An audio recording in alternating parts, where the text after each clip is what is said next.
한국에 세계 최강의 군단이 있습니다. 바로 육군 제7기동군단입니다. 보유한 전차만도 800여 대에 이르는데요. 영국과 프랑스, 독일 등 3개국이 현역으로 운영하는 전차 수보다 많은 수입니다. 지난 1982년 부대 창설 당시부터 7군단은 국내에서 가장 강력한 화력과 기동력을 자랑하던 군단입니다. 전체적으로 방어 중심의 작전 계획에 따라 움직이는 다른 부대와 다르게 유사시 7군단의 임무는 북진, 선봉과 초월이라는 것인데요. 고착된 전선을 뚫고 적진 깊숙이 진격하는 것이 주요 임무입니다. 신형 전차와 보병 전투차, 장갑차, 자주포와 대공 자주포가 나올 때마다 7군단 예하 부대에 배치되는 것도 이런 이유 때문이기도 합니다. 대한민국 부대 중에서 오로지 전진만 하는 부대라고 할 수 있습니다. 그래서 북진 선봉이 바로 7군단의 창설 이념이라고 할 수 있는데요. 그만큼 공격형 군단인 7군단은 육군 내에서 단연 독보적인 규모와 화력을 자랑합니다. 뿐만 아니라 대한민국을 넘어 아시아에서도 인정받는 최대 규모 최강 전력의 기계화 부대입니다. 그렇다면 대한민국 육군에 존재하는 유일한 기동군단인 제7군단에 대해 자세히 알아보도록 하겠습니다. 1980년대 초반에 창설된 육군 제7기동군단은 여타 군단들과는 큰 차이점이 있습니다. 대한민국 유일의 기동군단인 만큼 북쪽 진격에 큰 초점을 두고 있기 때문입니다. 다른 모든 국군 부대는 전쟁 발발 시 주둔지를 철저히 방어하며 후방에서 병력을 충원해서 천천히 반격하는 것이 주 목적입니다. 하지만 육군 제7기동군단은 주둔지를 떠나 북쪽으로 무작정 진격하는 것이 목표이죠. 즉 육군 7군단은 전쟁이 나면 주둔지를 버리고 모든 전력을 총동원해서 평양으로의 진격을 최우선으로 합니다. 주한미군 2사단까지 7군단의 지휘를 받는다고 하는데요. 7군단은 현재 대한민국에서 유일하게 전시 단독 작전권이 있는 군단이기도 합니다. 그야말로 대한민국에서 유일무이한 공격 부대라고 할 수 있습니다. 사실상 육군 7군단은 오로지 공격뿐인 부대이기 때문에 평상시 훈련도 방어 훈련은 거의 하지 않고 대부분 기동전에 관한 것들이라고 합니다. 내부 경내 구호도 북진일 정도로 공격과 진격에 집중하고 있는 부대입니다. 그렇기 때문에 방어가 주 임무인 다른 군단과는 달리 제7기동군단 사령부는 지상에 위치하고 있습니다. 다른 군단 사령부 건물은 모두 지하에 있어서 밖에서는 위치를 전혀 알 수가 없습니다. 주둔지 방어를 위해 이와 같은 설비를 갖춘 것인데요. 제7기동군단의 경우 언제든 주둔지를 버리고 진격해야 하기 때문에 시설에도 별다른 투자를 하지 않는 것으로 알려져 있습니다. 이처럼 사령부 건물 및 시설에는 소홀한 육군 7군단이지만 전력면에서는 대대적인 투자와 지원을 아끼지 않습니다. 한국군 중 가장 빠르게 최첨단 장비와 시스템을 도입받는 곳이자 육군 군단 중 가장 화력이 강한 군단으로 평가받는 부대가 바로 육군 7군단입니다. 공격전을 수행하는 기동군단의 특성상 우수한 기계화 장비가 필요하기 때문에 기계화 장비 보급에 심혈을 기울이는 것인데요. 전쟁이 터지면 최신식 아파치 헬기 부대도 7군단 소속으로 편성된다고 합니다. 주목할 부분은 국방개혁 2.0에 의해서 전력이 2배 이상 강해졌다는 점입니다. 기존의 2개의 기계화 사단에 3개 기계화 사단을 더 받았고 제8, 11, 26 기계화 보병사단이 7군단 예하 부대로 들어왔습니다. 대한민국 육군의 총 6개 사단급 기계화 부대 가운데 5개를 7군단 깃발 아래로 모은 것입니다. 물론 이는 국방개혁 장기 플랜에 따른 한시적 조치지만 한국군 역사상 7군단은 전무후무한 최강 군단으로 자리매김하고 있는데 7군단 휘하에 5개 기보사가 보유한 기갑 장비는 전차만 헤아려도 800여 대, 2016년 말을 기준으로 독일 244대, 영국 227대, 프랑스 200대 등 서유럽 3대 군사강국이 보유한 전차보다 많습니다. 더욱이 보유 전차 전량이 K계열로 현재 한국군의 주력 모델이라는 것인데요. K1, K1A1, K2와 같이 세계에서도 성능과 화력을 인정받은 모델입니다.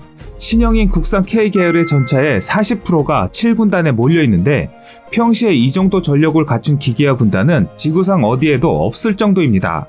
전쟁이 터질 경우 이스라엘 전군이 편성하는 기갑군단이 한국군 7군단에 필적할 정도라고 하니 7군단의 전력만으로도 여느 나라의 국방력과 맞먹는다고 해도 과언이 아닙니다. 또한 7군단의 숫자뿐만 아니라 화력도 만만치 않습니다. 각 사단의 포병 화력도 웬만한 유럽 국가의 자주포 세력과 비슷하거나 웃돌기 때문인데요.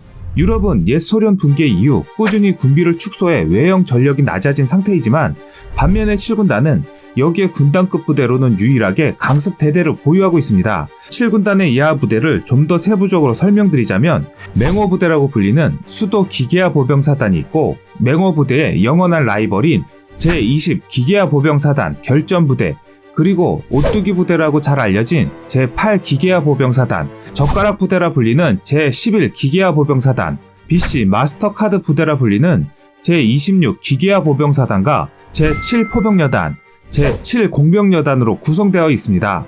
특히 제7 포병여단은 7군단의 화력을 담당하며 최신의 K9 자주포와 K10 탄약 보급 장갑차 등으로 무장하고 있습니다. 군단 직할 부대로는 본부 근무대, 제107 정보통신단, 제517 방공대대, 제7 강습대대, 제17 화생방대, 헌병대, 통합의무대가 있는데 이 중에 제7 강습대대는 현재 대한민국 전국 유일의 공중 강습부대이며 94년 개편 이전에는 707 특공 공정연대였습니다. 현재는 특공이라는 이름을 달지 않고 있으나 병과는 엄연히 특공입니다. UH-60을 이용한 공중 강습을 통해 기계화 사단의 진격로를 확보하는 기동보병의 임무에 특화되어 있습니다. 여기서 특이한 임무가 있는데 제7 강습대대 주 임무 중 하나가 국군 교도소 탈옥수 추적 임무입니다. 그만큼 제7 강습대대는 육군의 어려운 임무를 맡고 있다는 것인데요. 마지막으로 우리나라가 엄청난 기갑부대를 운영하는 이유는 한반도에서 전쟁이 난다면 냉전기의 유럽처럼 대규모 화력전과 기갑전이 벌어질 것으로 예상하고 있기 때문입니다. 다른 국가들은 이러한 대규모 총력전을 치를 상대도 별로 없어 국방비의 상당 부분을 보병 장구류나 장병의 복지, 임금에 투자하지만 우리나라는 한반도 전장의 특성 때문에 전차, 포병 등의 화력 자산에 대한 투자를 최우선으로 하고 있습니다. 육군 7사단의 전력은 대한민국의 나머지 육군 전부와 겨뤄도 손색이 없을 만큼 막강하다고 알려져 있는데요. 그렇기 때문에 일개 군단 단위 전력으로는 아시아에선 적수가 없다고 평가받고 있는 것인데요. 어떤 군사 전문가들은 전세계 전력 탑3권 안에서 육군 7사단을 언급할 정도로 그 위력을 인정하고 있습니다.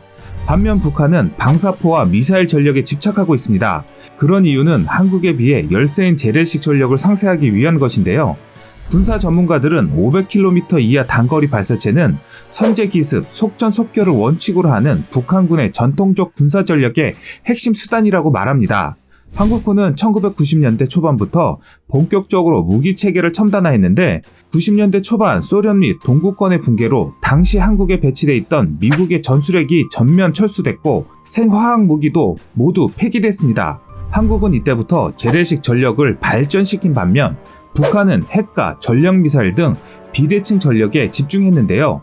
남북한 간 핵 전력의 균형추는 북축으로, 재래식 전력은 남축으로 기울기 시작한 시점입니다. 북한의 재래식 전력은 국내 안보기관과 군사 전문가들의 분석을 종합하면 공군력은 처참하고 해군력은 미지수이며 육군력은 무시 못할 수준으로 요약됩니다. 한국군 전력과 비교할 때 그렇다는 얘기인데요. 국방부가 올해 초 발간한 2018 국방백서에서는 남북 간 전력 비교가 정량적으로 표시되어 있는데 무기 체계의 성능과 노후도, 합동전력 운용 개념 등 정성평가는 빠져 있지만 북한군 병력은 2018년 12월 기준 128만여 명으로 한국군 59만 9천여 명의 2배를 넘고 전차는 한국 2,300여 대, 북한 4,300여 대, 전투함정은 한국 100여 척, 북한 430여 척, 전투기는 한국 410여 대, 북한 810여 대로 주요 무기의 양은 한국의 2배에서 4배 수준입니다. 남북 재래식 전력의 격차는 공군력에서 두드러지는데요. 북한 공군의 주력 전투기는 4세대 전투기로 분류되는 미구 29로 30여 대를 보유하고 있는 것으로 알려져 있습니다. 전투기의 세대 구분은 등장 시기와 주요 탑재 무장, 항공 전자장비 특성 등으로 나뉘는데요. 북한의 미구 29를 제외하면 미구 21, 미구 19 등 3세대 이하 전투기가 대부분입니다. 군사 소식통들에 따르면 미구 29를 끝으로 북한의 전투기 도입은 사실상 중단된 것으로 전해집니다. 반면 우리 공군은 4세대 전투기인 F-16 180여 대, 4.5세대인 F-15K를 59대를 보유하고 있고 올해부터 전력화한 5세대 전투기 F-35A는 2021년까지 40여 대를 순차적으로 도입합니다. 전체적인 군사력은 한국이 월등히 높지만 북한의 육군력은 무시 못할 수준이라는 분석이 많습니다. 육군 전력의 핵심인 전차는 우리보다 2000여 대가 많습니다. 수량은 앞서지만 구형 전차가 많고 성능이 우리 군에 비해 떨어져 위협 수준은 시간이 흐를수록 약해질 것으로 평가돼 왔는데요. 하지만 지난 수년간 다양한 신형 전차들이 속속 등장하면서 북한군 전차 위협을 경시해선 안 된다는 것입니다. 만사부려 튼튼이라고 했습니다. 위험을 대비해서 나쁠 건 없습니다.